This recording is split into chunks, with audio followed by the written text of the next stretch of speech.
భగవతే వాసుదేవాయ. కార్తీక మహాపురాణం 21వ రోజు పారాయణం. యుద్ధ వర్ణనం. అత్రి ఉవాచ. అగస్య సాధనకరమైన కోట్లాటకు ప్రారంభమై దొమ్మిగా ఉన్మారి ఆ సమరం ఒక మహాయుద్ధంగా పరిణమించింది. అస్త్రశస్త్రాలతో, పదునైన బాణాలతో, వాడి గుదియలతో, ఇనుప కట్లతోటి, కర్రలతో, పట్టిన ముపలు, శూల, పల్లాతక, తోమర, కుంభ, కుటారాధ్య ఆయుధాలతో ఘోరంగా యుద్ధం చేశారు.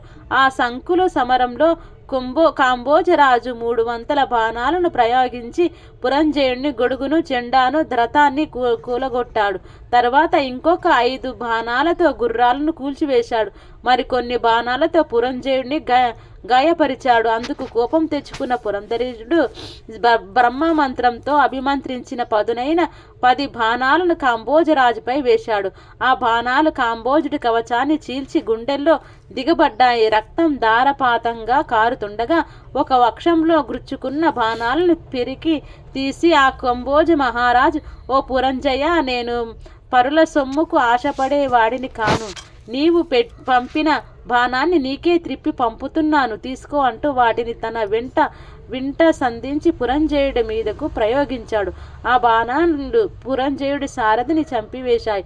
ధనస్సును ముక్కలు చేశాయి. పురంజయుడిని మరింత గాయపరిచిన అంతటితో మండిపడిన అయోధ్యాధిపతి 20 రెక్కల బాణాలను వింట సాధించి వారిని ఆఖరి వరకు లాగి కాంబోజరాజుడిపై వదిలాడు.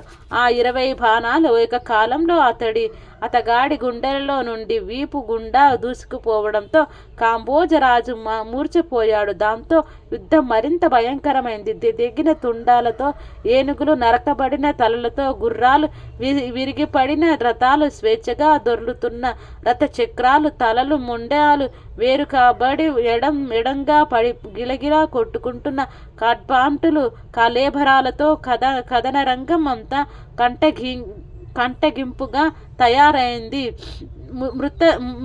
మృత వీరుల రక్తం అక్కడ వాగులు కట్టి ప్రవహించసాగింది. అటువంటి ఆ భీషణ బీభత్స సంగ్రామంలో ఆదర్శి అయిన పురంజయుడు బలం క్రమక్రమంగా క్షీణించిపోయింది.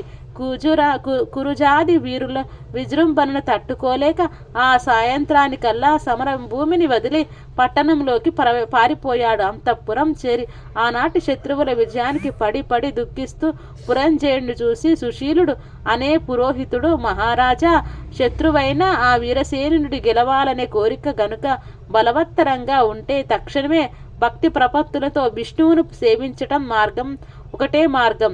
రాజా, ఇది కార్తీక పౌర్ణమి. కార్తీక నక్షత్రయుక్తుడై చంద్రుడు షోడశ కలో శోభాయమానంగా ఉండే ఈ వేళ ఈ ఋతువులో లభించే పూలను సేవించి హరిముందు మోకరించి పూజించు. విష్ణు సన్నిధిలో దీపాలను వెలిగించి ఆయన ముందర గోవింద, నారాయణ మొదలైన నామాలతో, మేళతాళాలతో ఎలుగెత్తి పాడు. ఆ పాటలతో పరవశుడై హరి ముందు నర్తించు. అలా చేసినట్లయితే ఆ విష్ణుమూర్తి అనుగ్రహం వల్ల నీకు మహావీరుడైన కుమారుడు కలుగుతాడు. కార్తీక మాసంలో తనను ఆరాధించే భక్తుల రక్షణార్థం 1000 అంచులతో శత్రు భయంకరమైన తన సుదర్శన చక్రాన్ని సంహాయంగా పంపుతాడు. ఈ కార్తీక పుణ్య మహత్యమును చెప్పడం ఎవరి వల్ల అయ్యే పని కాదు. భూపతి, ఈనాటికి నీ ఓటమికి కారణం సైన్యబలం లేకపోవడం గాని, నీకు శరీర బలం లేకపోవడం కానే కాదు సుమా. మితిమీరిన అధర్మ ప్రవర్తనం వలన నీ ధర్మబలం, దాని ద్వారా దైవబలం తగ్గిపోవడమే నీ పరాజయానికి కారణం. కాబట్టి పురంజయ, శోకాన్ని వదిలి భక్తితో శ్రీహరిని సేవించు. కలతమాని కార్తీక వ్రతాన్ని ఆచరించు. ఈ కార్తీక వ్రతం వలన ఆయురారోగ్య, ఐశ్వర్య, సుఖ సంపత్తు, సౌభాగ్య, సత్సంతానం సంగటిల్లి తీరుతుంది. నా మాటలు విశ్వసించు. 21వ అధ్యాయం సంపూర్ణం.